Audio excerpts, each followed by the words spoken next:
여러분, 혹시 이런 경험 있으십니까? 밤에 자다가 갑자기 종아리가 끊어질 듯 쥐가 나서 벌떡 일어난 적.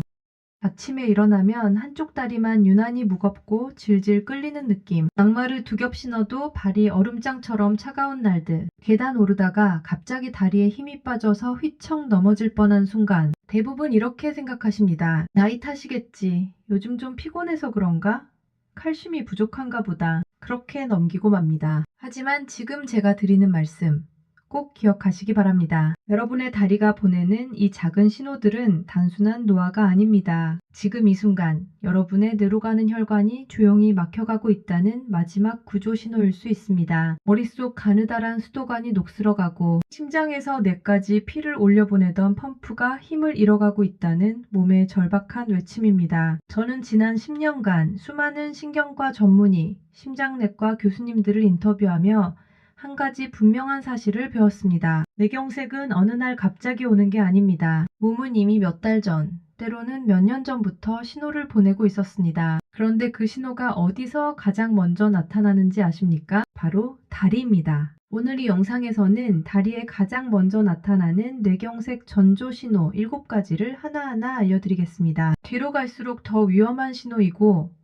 마지막 7번째 신호는 생사를 가를 수 있는 아주 급박한 순간입니다. 끝까지 꼭 들어주십시오. 그리고 혹시 지금 이 내용이 내 이야기 같다, 조금이라도 도움이 된다 싶으시면 좋아요 버튼 한번 눌러주시고 구독도 해주시면 저에게는 정말 큰 힘이 됩니다. 여러분의 작은 클릭 하나가 이런 건강 정보를 계속 만들 수 있는 원동력이 되니까요. 그리고 댓글에 숫자 1이라도 좋으니 남겨주시면 이 영상을 끝까지 보셨구나 하고 제가 알 수 있습니다. 자, 그럼 이제 첫 번째 신호를 말씀드리겠습니다. 수면 중에 자주 반복되는 다리쥐, 종아리 경련입니다. 밤에 자다가 갑자기 종아리가 돌처럼 굳어지면서 너무 아파서 깨는 경험. 많은 분들이 한 번쯤 겪어보셨을 겁니다. 한두 번이라면 대수롭지 않게 넘길 수 있습니다. 하지만 일주일에 서너 번, 한 달 내내 계속된다면 이건 단순한 근육 문제가 아닙니다. 저는 얼마 전 부산에 사시는 63세 김순자 씨를 만났습니다. 이분은 매일 아침 30분씩 걷고 식사도 잘 챙겨 드시는 건강한 분이셨습니다. 그런데 6개월 전부터 밤마다 오른쪽 종아리에 쥐가 났습니다. 처음엔 칼슘이 부족한가 싶어서 우유도 많이 마시고 바나나도 먹었습니다. 하지만 증상은 나아지지 않았습니다. 어느 날 밤 너무 아파서 응급실에 갔고 그곳에서 검사를 받았습니다. 결과는 경동맥 협착증이었습니다. 머리로 가는 목의 큰 혈관이 60% 이상 막혀 있었던 겁니다. 왜 이런 일이 생기는 걸까요?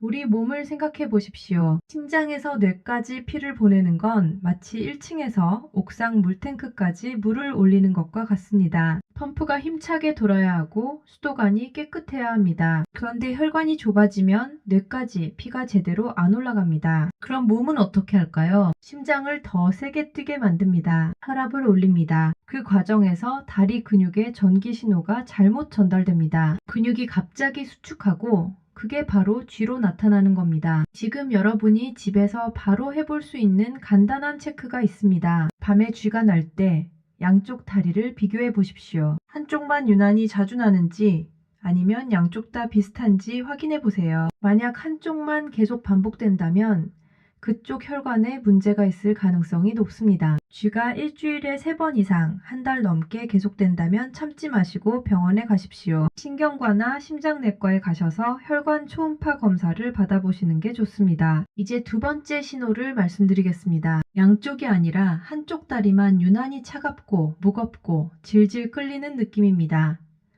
아침에 일어나면 오른쪽 다리만 또는 왼쪽 다리만 무거운 느낌 경험해 보신 적 있으십니까? 마치 다리에 모래주머니를 매달고 다니는 것 같은 느낌. 신발을 신어도 한쪽 발만 얼음장처럼 차갑고 양말을 두 겹 신어도 따뜻해지지 않는 증상. 대전에 사시는 58세 박영수 씨는 택시 기사셨습니다. 하루 종일 앉아서 운전하시는 분이었죠. 1년 전부터 왼쪽 다리가 유난히 무겁고 차가웠습니다. 처음엔 앉아 있어서 그런가 보다 했습니다. 하지만 점점 심해졌습니다. 왼쪽 다리만 색깔도 조금 어두워지고 만져보면 오른쪽보다 확실히 차가웠습니다. 어느 날 손님을 태우고 가다가 왼쪽 다리에 힘이 풀려서 브레이크를 밟을 수가 없었습니다. 다행히 큰 사고는 없었지만 그날 바로 병원에 갔습니다. 진단 결과는 말초 동맥 질환이었습니다. 우리 몸의 혈관은 전국을 연결하는 고속도로 같습니다. 서울에서 부산까지 가는 길이 막히면 중간에 대전도 막히고 대구도 막힙니다. 마찬가지로 다리 혈관이 막히기 시작했다는 건 뇌혈관, 심장혈관도 비슷하게 막혀가고 있다는 신호입니다. 지금 양쪽 다리를 나란히 놓고 비교해 보십시오. 색깔이 다른지, 한쪽이 더 하얗거나 보랏빛인지 확인해 보세요. 그리고 손으로 양쪽 종아리를 동시에 만져보십시오. 온도 차이가 느껴진다면 혈관내과나 순환기내과에 가셔야 합니다. 세 번째 신호입니다. 걷다가 갑자기 다리에 힘이 빠져 주저앉거나 무릎이 툭 꺾이며 휘청거리는 경험입니다. 길을 걷다가 아무 이유 없이 다리가 풀려서 넘어질 뻔한 적 있으십니까? 계단 내려가다가 무릎에 힘이 풀려서 손잡이를 붙잡은 적은요. 이런 일이 한두 번이면 발을 헛디딘 거겠거니 하고 넘깁니다. 하지만 자꾸 반복된다면 이건 다리 힘이 약해진 게 아니라 뇌에서 다리로 가는 신호에 문제가 생긴 겁니다. 인천에 사시는 65세 최미경 씨는 매일 아침 시장에 가시는 분이었습니다. 그런데 3개월 전부터 시장 가는 길에 자꾸 휘청거렸습니다. 다리가 갑자기 꺾이는 느낌이었죠. 어느 날 집안 화장실 가다가 그만 넘어지셨습니다. 다행히 크게 다치지는 않았지만 딸이 병원에 모시고 갔습니다. 뇌 MRI를 찍었더니 작은 뇌경색이 여러 개 발견됐습니다. 무증상 뇌경색이라고 합니다. 본인은 모르는 사이에 뇌에 작은 혈관들이 하나씩 막혀서 뇌 조직이 조금씩 손상되고 있었던 겁니다. 우리 뇌를 큰 회사 본부라고 생각해 보십시오. 본부에서 다리 쪽 지사로 전화를 걸어서 명령을 내립니다. 걸어라, 멈춰라, 계단 조심해라. 그런데 전화선이 낡고 끊어지면 명령이 제대로 전달이 안 됩니다. 걷다가 갑자기 신호가 끊기면 다리는 어떻게 해야 할지 모르고 툭 꺾이는 겁니다. 지금 방 안에서 한 발로 10초 동안 서 보십시오. 중심을 잡기 힘들면 균형 감각에 문제가 생긴 겁니다. 이런 증상이 있으면 신경과에 가셔서 뇌 MRI 검사를 받아보십시오. 네 번째 신호를 말씀드리겠습니다. 발바닥 감각이 무뎌지고 구름이나 스펀지 위를 걷는 것 같은 느낌입니다. 혹시 이런 경험 있으십니까? 맨발로 바닥을 딛는데 감각이 이상한 겁니다. 마치 두꺼운 양말을 신은 것처럼 둔한 느낌. 바늘로 발바닥을 살짝 찔러도 잘 못 느끼는 증상. 뜨거운 물에 발을 담갔는데 온도를 잘 모르겠는 경우. 수원에 사시는 61세 이철수 씨는 목수 일을 하시는 분이었습니다. 그런데 1년 전부터 발바닥 감각이 이상했습니다. 뭔가를 밟아도 잘 느껴지지 않았습니다. 어느 날 뜨거운 물에 발을 담갔다가 화상을 입었습니다. 물이 너무 뜨거운 줄 몰랐던 겁니다. 병원에 갔더니 당뇨는 아니었습니다. 대신 경추, 그러니까 목뼈 부분에 문제가 있었고 뇌로 가는 혈류도 원활하지 않았습니다. 우리 몸의 신경을 인터넷 케이블이라고 생각해 보십시오. 본부에서 각 집까지 케이블이 연결되어 있는데 중간에 케이블이 눌리거나 손상되면 인터넷이 끊깁니다. 발바닥 감각이 둔해진다는 건 발끝까지 가는 신경 케이블이 어디선가 눌리거나 혈액 공급이 안 되고 있다는 뜻입니다. 손톱으로 발바닥을 가볍게 눌러보십시오. 양쪽 발을 비교해서 감각이 다른지 확인해 보세요. 다섯 번째 신호입니다. 일정 거리만 걸으면 종아리가 터질 듯 아프다가 잠시 쉬면 거짓말처럼 나아지는 증상입니다. 의학 용어로는 간헐적 파인증이라고 부릅니다. 길을 걷는데 200m, 300m쯤 가면 갑자기 종아리가 너무 아파서 못 걷겠는 겁니다. 그래서 잠깐 서서 쉬면 신기하게도 통증이 사라집니다. 그래서 다시 걷습니다. 또 몇백 미터 가면 아픕니다. 이게 반복됩니다. 광주에 사시는 67세 한명자 씨는 매일 공원을 산책하시는 분이었습니다. 그런데 6개월 전부터 산책이 힘들어졌습니다. 조금만 걸으면 오른쪽 종아리가 너무 아팠습니다. 쥐어짜는 것 같은 통증이었죠. 그래서 벤치에 앉아서 쉬면 괜찮아졌습니다. 결국 병원에 가셔서 검사를 받았습니다. 다리 혈관 조영술을 했더니 허벅지에서 종아리로 가는 큰 혈관이 70% 이상 막혀 있었습니다. 좁은 수도관으로 물을 보내는데 평소에는 괜찮습니다. 하지만 물을 많이 써야 할 때 물이 잘 안 나옵니다. 마찬가지로 걸을 때는 다리 근육이 피를 많이 필요로 하는데 혈관이 좁으니까 공급이 안 되는 겁니다. 평소에 걷다가 아플 때까지 걸어보십시오. 몇 미터를 갈 수 있는지 재보세요. 만약 200m도 못 가고 아프면 이건 심각한 상태입니다. 이 증상은 혈관내과에 가셔야 합니다. 6번째 신호입니다. 저녁이면 심하게 붓는 다리와 함께 숨이 차고 눕기만 하면 답답해지는 증상입니다. 하루 일과를 마치고 저녁이 되면 다리가 퉁퉁 붓는 경험 많은 분들이 하십니다.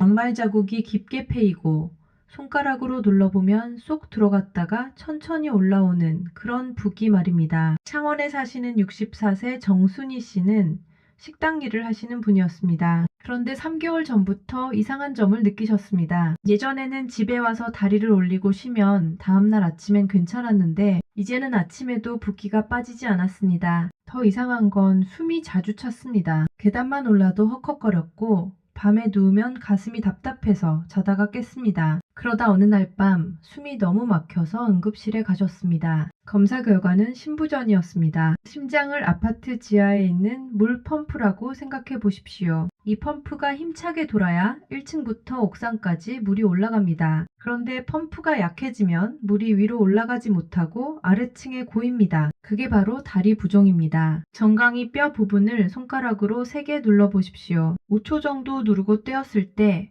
자국이 5초 이상 남아있으면 부종이 있는 겁니다. 이런 증상이 있으면 심장내과에 바로 가셔야 합니다. 이제 7번째, 마지막 신호를 말씀드리겠습니다. 이건 가장 위급한 신호입니다. 갑자기 말이 꼬이고 한쪽 손에서 물건을 떨어뜨리는 등 잠깐 스쳐 지나가는 이상한 신경 증상입니다. 말을 하려는데 혀가 안 돌아가는 느낌, 컵을 들려고 하는데 한쪽 손에 힘이 안 들어가서 떨어뜨리는 일, 한쪽 눈이 갑자기 안 보이거나 시야가 흐려지는 증상. 무서운 건 이 증상이 5분, 10분, 길어야 1시간 안에 사라진다는 겁니다. 그래서 많은 분들이 그냥 넘깁니다. 하지만 이건 일과성 뇌허혈 발작이라고 부르는 증상입니다. 쉽게 말하면 뇌경색의 리허설입니다. 뇌로 가는 혈관이 잠깐 막혔다가 다시 뚫린 겁니다. 이건 경고입니다. 다음엔 완전히 막힐 수 있다는 몸의 마지막 경고입니다. 서울에 사시는 59세 강태윤 씨는 회사원이셨습니다. 어느 날 오후 회의 중에 갑자기 말이 꼬였습니다. 하고 싶은 말이 있는데 혀가 안 돌아가는 겁니다. 동료들이 깜짝 놀랐지만 5분쯤 지나니 괜찮아졌습니다. 당신은 그냥 피곤해서 그런가 보다 하고 넘겼습니다. 다음날 아침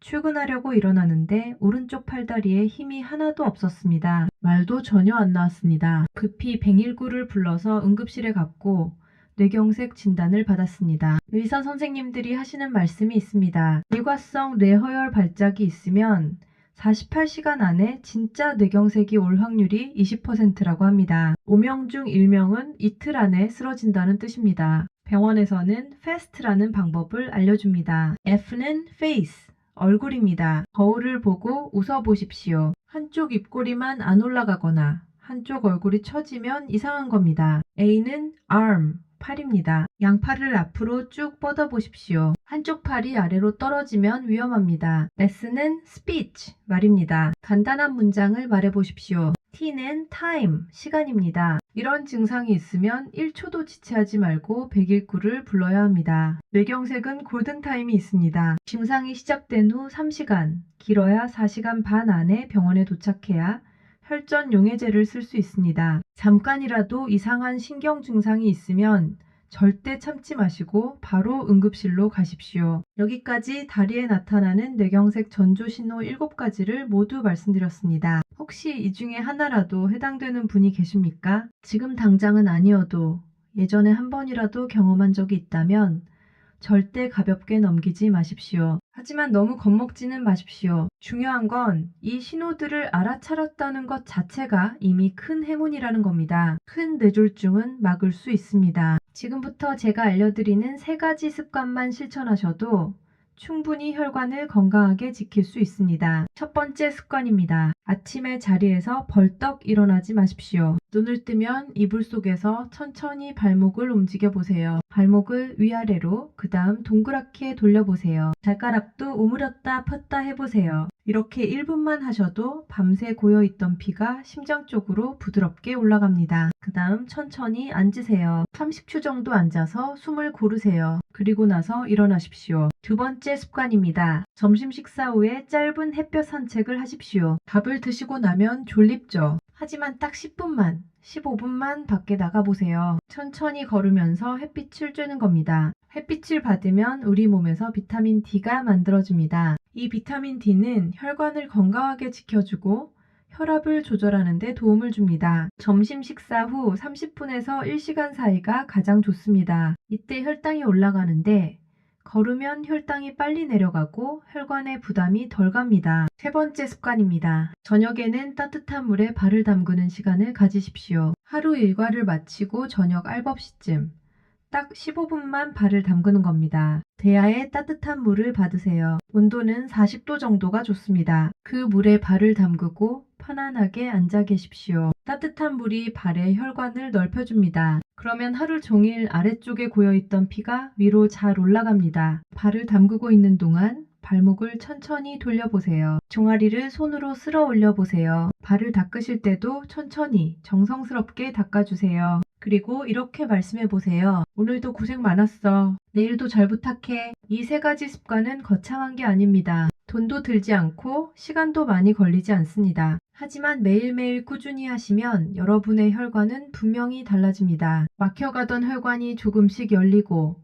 약해졌던 심장이 다시 힘을 찾고 뇌로 가는 피도 원활해집니다. 여러분, 오늘 이 영상을 보신 것만으로도 여러분은 이미 신호를 알아차리신 겁니다. 이제 남은 건 실천입니다. 오늘 밤부터 시작하십시오. 주무시기 전에 따뜻한 물에 발을 담그고 내 다리를 천천히 쓸어주면서 그동안 고마웠다고 앞으로는 더 잘 챙기겠다고 말씀해 보세요. 그리고 혹시 7가지 신호 중에 하나라도 해당되는 게 있다면 내일 당장 병원에 가십시오. 병은 의사 선생님이 도와주시지만 여러분의 건강을 지키는 첫 번째 주인은 바로 여러분 자신입니다. 내 몸이 보내는 신호를 무시하지 마시고 귀 기울여 들어주세요. 그리고 작은 습관 하나하나를 실천해 주세요. 그것만으로도 충분히 건강한 노년을 보내실 수 있습니다. 오늘 영상이 조금이라도 도움이 되셨다면 아직 구독하지 않으신 분들은 구독 버튼 꼭 눌러주세요. 그리고 좋아요도 눌러주시고요. 여러분의 구독과 좋아요가 저희에게는 정말 큰 힘이 됩니다. 더 좋은 건강 정보를 계속 만들어서 전해드릴 수 있는 원동력이 되거든요. 이 영상을 보시면서 떠오르는 분이 계시다면 꼭 공유해주세요. 혹시 부모님이나 형제자매 중에 다리가 자주 붓는다, 종아리에 쥐가 난다, 이런 말씀 하시는 분 계시지 않으세요? 그분들께 이 영상을 보내주세요. 댓글로 여러분의 경험도 나눠주세요. 오늘 말씀드린 증상 중에 겪어보신 게 있으신지, 병원에 가셔서 어떤 진단을 받으셨는지, 또 어떻게 좋아지셨는지 여러분의 이야기가 다른 분들에게도 큰 도움이 될 수 있습니다. 알림 설정도 꼭 해주세요. 그래야 다음에 새로운 건강 정보가 올라올 때 바로 보실 수 있습니다. 마지막으로 한 말씀만 더 드리겠습니다. 여러분, 나이가 든다는 건 약해진다는 뜻이 아닙니다. 지혜로워진다는 뜻입니다. 내 몸의 신호를 알아듣고 현명하게 대처할 수 있는 힘이 생긴다는 뜻입니다. 오늘 하루도 고생 많으셨습니다. 내일 아침 눈 뜨시면 천천히 일어나시고 내 몸에게 고맙다고 말씀해주세요. 오늘도 나를 살아있게 해줘서 고맙다고요. 건강하십시오. 행복하십시오. 오래오래 건강한 모습으로 사랑하는 사람들 곁에 계십시오. 감사합니다.